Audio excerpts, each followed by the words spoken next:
The Compliance Life details the journey to and in the role of a Chief Compliance Officer. How does one come to sit in the CCO chair? What are some of the skills a CCO needs to successfully navigate the compliance waters in any company? What are some of the top challenges CCOs have faced, and how did they meet them? These questions and many others will be explored in this new podcast series. The Compliance Life is hosted by Tom Fox, and each month he'll present the story of one CCO through 4 episodes. The Compliance Life is a production of the Compliance Podcast Network. Before we get to John Melican, a quick word from our sponsor. The North Star for every employer, manager, and HR professional is to create a supportive culture where the employees are empowered to reach their full potential. Now more than ever, that objective starts with Ginger, a comprehensive mental health system for employees. Right now, there is little that is more important than mental health in terms of getting the most out of employees. Ginger is reinventing mental health care to provide immediate and on-demand personalized support for your employees. Here's how it works. Ginger brings immediate, high-quality mental health support right from a smartphone. With Ginger, members can connect with behavioral health coaches via text 24/7. This revolutionizes mental health care for employees in terms of having an on-demand access to mental health support. Employees can get help with setting and working towards goals around anxiety, sleep, relationship stress, and much more. For in-depth care, Ginger offers video therapy and psychiatry. Coaches, therapists, and psychiatrists work together to ensure each Ginger member gets seamless care tailored to their lives. Nearly 25 million people around the world have access to the Ginger on-demand mental health system. Sign up your team today. To learn more about how Ginger can support your employees' mental health, visit ginger.com/compliance. That's ginger.com/compliance. Hello, everyone. This is Tom Fox welcoming you back to our 4th and final episode of The Compliance Life this month with John Melican. John, first of all, welcome back. Great to be back, Tom. So, John, today we're going to talk about your move into the consulting world as you move over to Exiger. And I'm always intrigued to be able to visit with someone like yourself who has sat in the CCO chair and then has taken that experience into the consulting world to help other compliance professionals and other CCOs. So I was wondering if I could start with maybe how do you see both your corporate experience and your CCO experience and those similarly situated to yourself really help you in your role now at Exiger and as more of a consultant? Yeah, it's a good question. I think consulting has come in a lot of shapes and forms and sizes over the years. The way we approach it at Exiger and the unique way that we came about as an organization has really lent itself to being, more practitioners of compliance, particularly around AML, going into consulting. So we've come to this. There's some consulting firms that have come to it where there's a predominance of former regulators. There's some that are, predominance of former, accountants. But Exiger comes to it really from a point of view of a lot of former compliance professionals coming into consulting.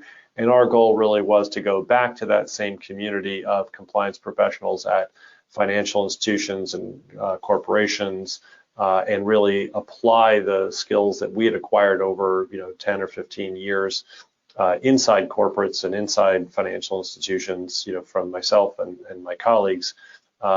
To helping those same organizations, but now as consultants as opposed to inside counsel or compliance folks. John, I wanted to ask, what are 2 or 3 of the biggest challenges you now help CCOs with, or 2 or 3 of the biggest challenges you see for a CCO post-COVID, if I could say we're at post-COVID, or at least Delta variant post-COVID, kind of in the world you have it now as a consultant? What are you really seeing are some of the biggest challenges for CCOs? Yeah, and it has changed tremendously over the years. I mean, I've been with Exiger about 7 years now, and we've seen it change. I mean, initially it was far more reaction to regulatory activity. something has happened inside a financial institution or inside a corporation, and now there's a reaction which required people or technology to come in and either solve a problem or review a problem and put it to bed. That historically has been, the mainstay of a lot of the consulting in this area inside BSAML and compliance consulting for anti-corruption and bribery, as well as, most other facets of financial crime. What we're seeing now really challenging the CCOs is how do we do that, and how do we accomplish all the numerous business as usual activities that we have to do perfectly and regularly? How do we do that more efficiently? So it really has gone from being consulting to help remediate or revise or fix particular issues to how do we strengthen programs and help them operate more efficiently.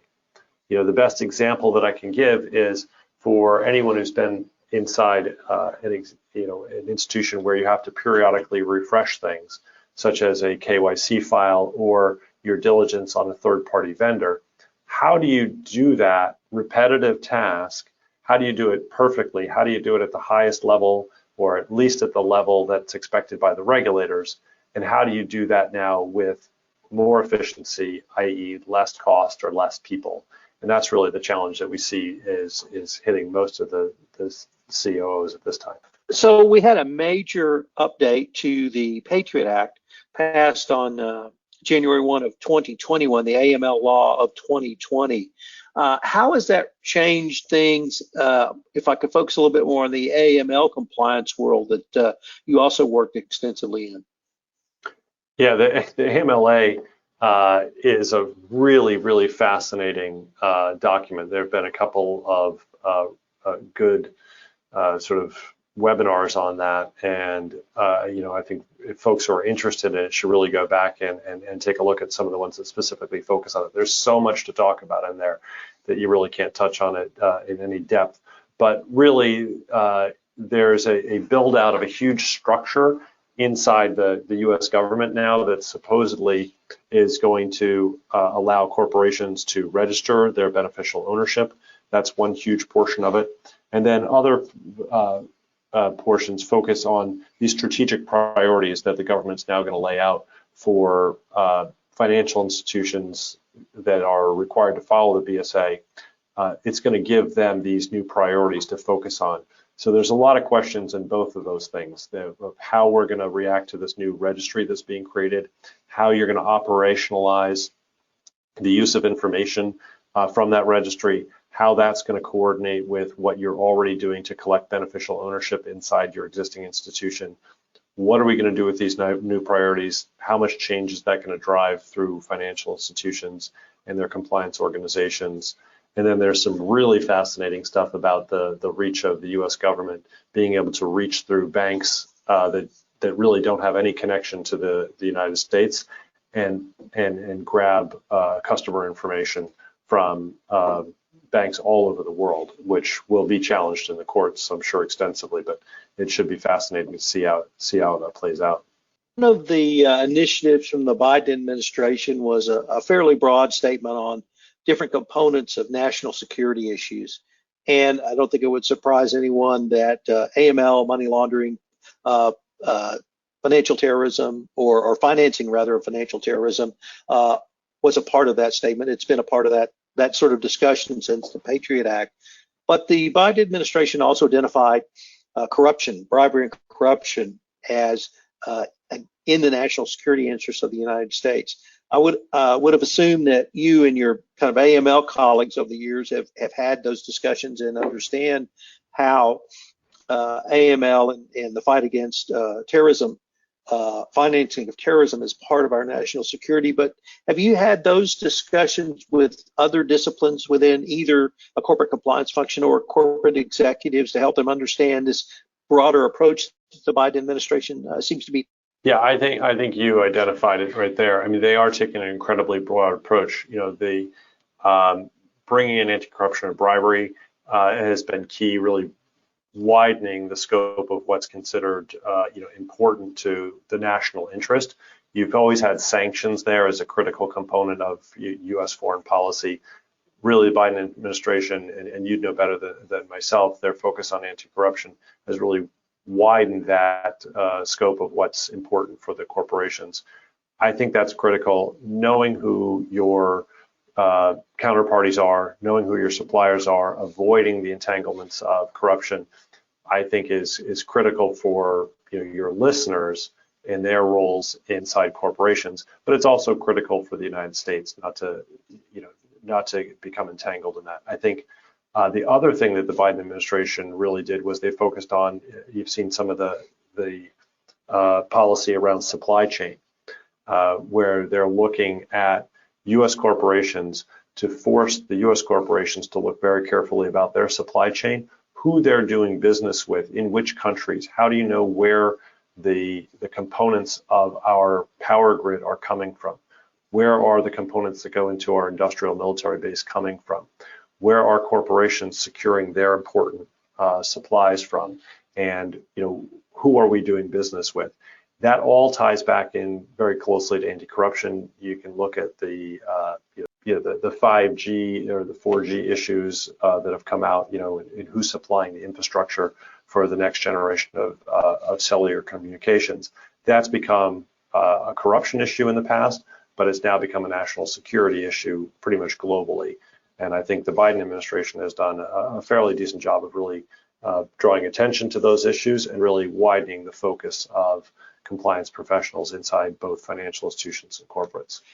John, unfortunately, we are drawing near the end of this episode and the entire series, but I wanted to conclude by asking you, where do you see compliance, AML compliance, or other compliance in 2025 and beyond? We had in the ABC world, we had a huge jump in the use of data and technology. I know that had been a part of the AML compliance world somewhat earlier, but looking down the road, where do you see any of these compliance disciplines headed? I wish I knew in particular. I think you're right about the jump in technology. We've seen it across the board. What is reasonable is that definition has changed over time. The reasonable belief as to the true identity of your customer, a reasonable understanding of your supplier, a reasonable understanding of your counterparty. That's changed tremendously over the last 5 to 10 years with the incredible access that you get through the internet and automated translation and use of artificial intelligence to read through the internet and to identify issues. That's been tremendous. I think the next 5 years is going to be, again, the same acceleration. The use of artificial intelligence, natural language processing, all the things that we spend a lot of time here at Exiger on are going to be applied to all aspects of compliance, not only to bring down the costs of compliance that have notoriously ballooned, but it's also going to improve the quality of compliance because the computers can do things, frankly, better, faster sometimes, and more accurately than what people have been tasked with over the last 5 or 10 years. Well, John, unfortunately, now we are at the end of our time, but I wanted to thank you. This has been a fascinating exploration, not simply the twists and turns of your career, but the progression you've made, the relationships you've developed, how you've utilized those relationships, or sometimes those relationships utilized you to help you move to a new and bigger challenge. So I wanted to thank you for taking this time to visit with me and conclude by asking if anyone wanted any more information on yourself or the topics we've touched on in this podcast series. Where could they go? I think the Exiger website, exiger.com, I think is the best place to go. And thanks again for having me, Tom. Really appreciate the conversation, and hope to talk again soon. Hello, everyone. This is Tom Fox. Thank you again for listening to this episode of The Compliance Life. I hope you'll join me again next week where I take up another episode in The Compliance Life. The Compliance Life is a production of the Compliance Podcast Network. If you would like to be featured on The Compliance Life, please give me an email at tfox@tfoxlaw.com. Also, if you like this series, please give us a rating on iTunes. Any review and rating would definitely help get the word out about the latest addition to the Compliance Podcast Network. Thanks again. This podcast is a part of the C-Suite Radio Network. For more top business podcasts, visit c-suiteradio.com.